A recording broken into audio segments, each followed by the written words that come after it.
Welcome back to my channel. Now, y'all know I love me some Love is Blind. We're going to do something a little bit different this season. We're going to discuss and break down some of the different individuals, some of the couples, not so much recapping the episodes, but how these people show up in the world, how some of them might just be you.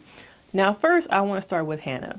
Hannah, to me, reminds me of a lot of stereotypical people that we see come on this show. There's an archetype. I always say that. They have your mean girls, they have your insecure girls, and they might have one person who has a secure attachment style.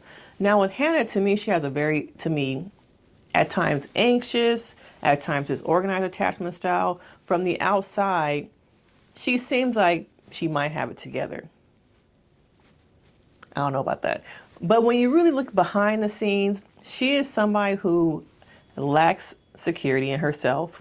She has an anxious attachment style to me and a little bit of critical. She also lacks self-worth and confidence. So in order for her to protect herself from getting hurt, she shows up in her dynamics, what we saw a little in the further episodes, as dominant. But notice how in this relationship, episodes 3 through 4 with Leo, I see her showing up more as a fawn. Okay? Fawning into his love bombing, his manipulation, him being so much of a results-driven person. Leo is also someone who is used to getting whatever he wants. Money buys him everything. He was probably born with a silver spoon. He's rich. So you can have all the money in the world, but how do you read the room? How do you show up socially? How do you show up in relationships? That kind of stuff can't really be taught. It's life experience of being in certain situations, being around certain people that are ingrained in you, and how you show up, how your personality, how to acquiesce to different situations. And I think he very much lacks that. He, to me, reminds me of a little boy who, once Hannah was like, I've chosen somebody else, it was like he had his toy taken away.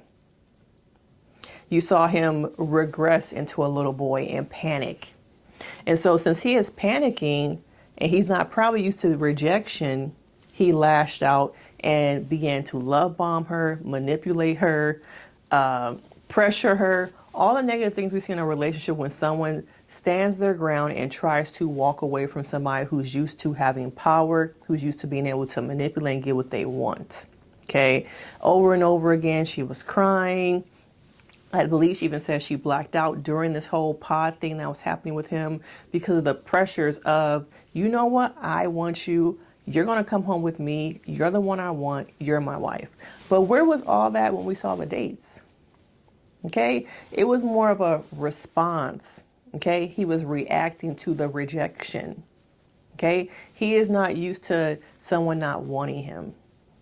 And so we see over and over again, he love bombs her. He wants his toy back. You're taking away my toy, mine. Okay. And also you have to think he's also an only child. Okay. I'm not sure about Hannah, if she has siblings or not, but you have this dynamic of someone who's used to having all the attention, used to getting everything they want, being a single child in a family where there's a lot of grief. Okay. And I think it also pushed out some abandonment issues that he has because of losing grandparents, because of losing parents, and now inheriting this all on his own. He needs something to kind of, I don't know, make him like stand up, if that makes sense. Some support. Okay. And I think he saw maybe Hannah being that like latch support that he needs, that he doesn't really have in his personal life. And I also wonder about his social interactions. Because we see how he doesn't really react well in social situations. And also in the back of my mind, I was also wondering, could that be due to maybe something neurologically, neurodivergent? My mind was going there also. I don't want to just, I don't really judge people. I try to look at the whole picture. And so I'm wondering what else is going on behind there mentally that caused him to react that way, that also causes him to not understand social situations. Even in the pods, we have seen him talk to people, and you see they give him like the glazed look like, I don't really want to be talking to you. When are you going to stop talking? So there's something also I'm wondering about that, because we really don't see and talk enough about how on these Love is Blind shows, there are people who are living with some type of neurodivergence, living on the spectrum, that we never talk about it was only in Love is Blind UK that someone actually openly discussed having ADHD, but we don't really see that in the American version. And so I'm wondering about that. And now with Hannah, I really want her to work on being secure in herself, because we see in some later episodes her starting to weaponize, manipulate. In some ways, I feel like she kind of turned into Leo in these later episodes. Okay. But with her, you have a woman who's very insecure. She's been hurt. She's had this weight loss journey where it really influences the way she shows up in the world. And as much as she has overcome some of the confidence things and she appears one way, that's a mask.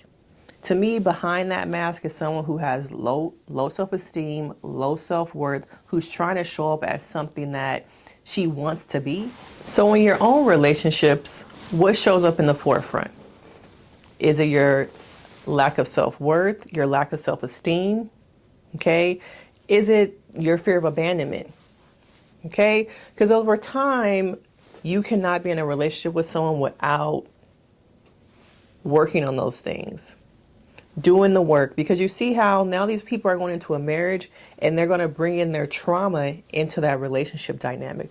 They're going to not be successful. And we saw, I'm going to get into that in some other videos, how unsuccessful they were because of the trauma, the thing that they have gone through. And people think that they can run from their trauma, but your trauma is going to get the best of you. Okay. And we see how even with Brittany in these situations, to me, Brittany is somebody who wanted a trophy. She is a trophy. She wants someone to take care of her. And as dense as I feel like Brittany is at times, Leo is dense, Hannah's insecure. I think Brittany sees past some of the stuff with Leo, but she wants to be chosen. That is the biggest difference between, to me, Hannah and Brittany, is that I feel like Brittany wanted to be chosen, and I think Hannah maybe wants to be seen. There's a difference. There's a difference. Are you a person who wants to be seen because maybe your parents didn't see you? Are you a person who wants to be chosen? And you can be both. But I think so far in these two situations, thus far in these episodes, I have seen these different people have their insecurities, their trauma come up to the forefront. And with Leo, I see a little boy who is yearning for connection. Okay, he really needs connection. I don't know what it was like for him growing up, being a only child, having these rich parents. Sometimes people who have rich families, they're not able to connect and have friends because they're living a totally different life than maybe the friends that they want. They try and fit in and connect. And we see over and over again, he does not connect well socially. He does not connect well with other people. He's very awkward. And as I'm saying this, it makes me think that there's something neurodivergent happening. And I'm not making excuses for the man. I'm really not. But I want to use our heads and think a little bit deeper than what we see sometimes on the screens. What's going on with these people behind the edits, the clips, the slicing of words and episodes together, because they are human beings. And so who do you identify with the most? Is it Hannah? Is it Brittany? Is it Leo? Who shows up the most in your relationships? Are you wearing a mask trying to be what your partner needs versus what you want? Who are you in your relationships with, socially, with friends, with family? Because in all three of these people, this triangulation, yes, triangulation, you have Leo, you have Hannah, and you have Brittany. All of them are showing up to me as what the other person, they think the other person wants, what their trauma has forced them to show up as.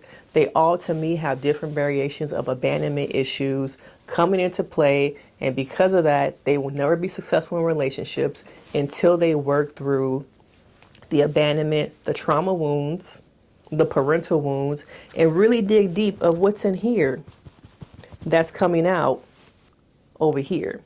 Okay. Now, of course, I want to know your thoughts. Let me know, what do you think of these people thus far? Make sure you like and subscribe, and I will see you guys in the next video. Bye.